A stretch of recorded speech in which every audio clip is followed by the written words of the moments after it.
In the early 1900s, Harry Houdini, the master escape artist, would arrive at a town square and be publicly shackled in chains and handcuffs by the chief of police.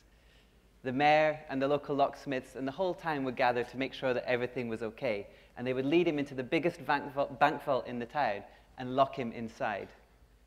The whole town would wait anxiously for over 4 hours. This was really big entertainment back in those days, until Houdini triumphantly emerged, covered in scratches and bruises, visibly exhausted from the ordeal of the escape. Now, while many people to this day still can't quite figure out exactly how Houdini did it, there are stories amongst magicians that he actually released himself from the handcuffs within the first 5 minutes of entering the bank vault. Then he made himself comfortable, read a book for the next 4 hours, while the crowd cheered outside. When he was ready to come out, he'd do a couple of push-ups and pull-ups to look exhausted, and emerged triumphantly, giving the entirely convincing illusion of his escape. Now, Max Mellini is another one of my favorite magicians, and he also worked in the early 1900s. He was a very strange man. He was very short, he had a hunchback, and he always wore a cape. He would wait at bars until somebody would ask him to see a trick. Then, if they did come up to him, he would borrow a top hat and a coin, and he'd cover the coin with his top hat, saying that it would flip from heads to tails. He'd try several times, and it wouldn't work. The third time, he'd lift the hat and reveal a giant block of ice. Now, in the early 1900s, that was amazing, to get hold of a giant block of ice. But Mellini also did it with live chickens as well. Now, what a lot of people don't know is that Mellini would often wait at the bar with a block of ice or a live chicken strapped to his back, just waiting for somebody to come up to him and ask to see a trick.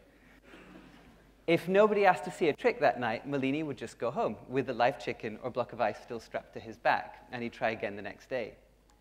Now, what I love about these stories from the past and from the magic that we still see today is that there's always a method or a technology that makes the trick happen, but what the audience sees and feels is pure magic.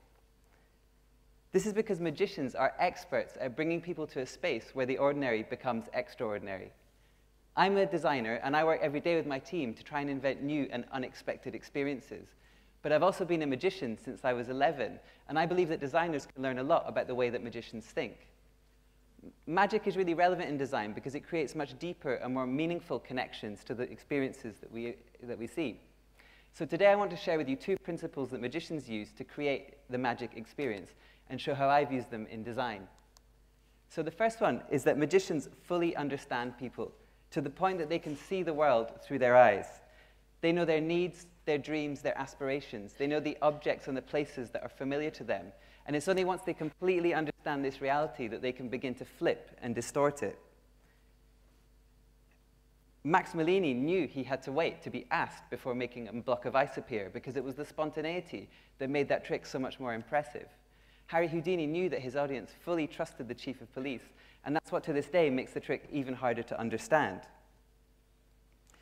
As designers, we too need to fully understand our audience if we're to make more meaningful additions to their lives. The second principle is that magicians understand that the method isn't where the magic happens. Magicians use magnets, trapdoors, all sorts of secret things to make their tricks happen.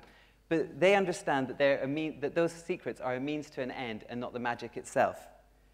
The magicians are masters of making their technologies invisible because it's only once they've made them invisible that the audience can sit back and be guided on a journey to the magic experience.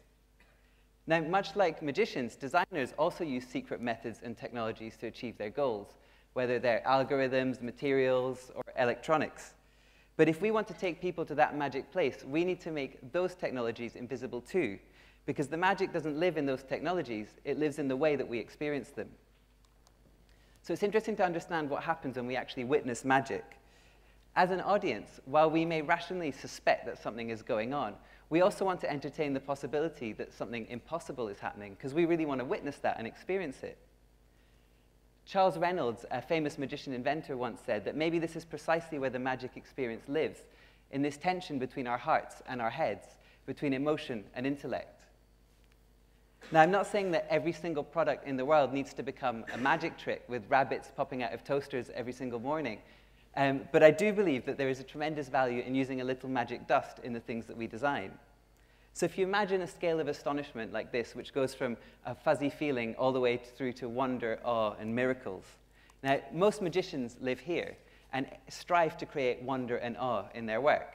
I believe that designers should come and join them on this scale and try and create fuzzy feelings and surprise and delight in the things that they design. Now, I'm going to show you two projects where I've used some of this magic thinking in the design process.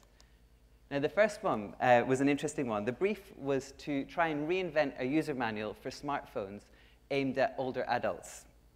Now, we spent over a month trying to understand where our future invention might live in people's lives. So we literally just went to people's homes and spent entire days together just observing and looking at all the objects that were familiar to them.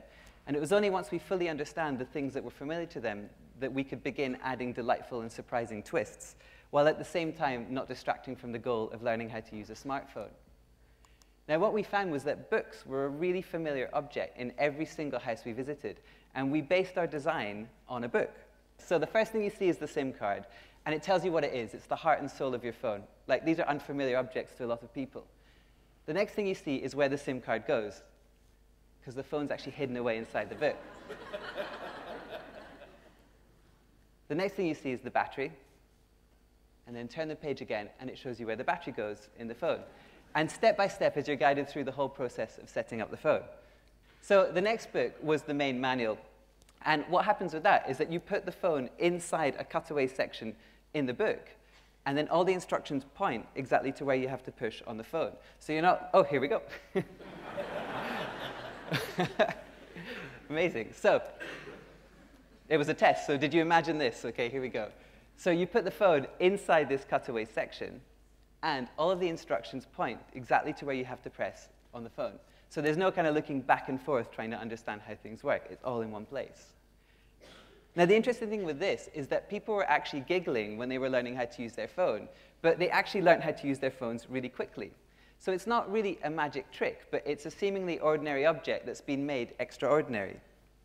So the second project I want to show you is a calendar. Now, we really wanted to transform the way that we organized ourselves, especially now that so much information is kind of uneasily lives in the digital world and the physical world. You know, you've got written calendars and post-it notes, and then you've got your digital calendars.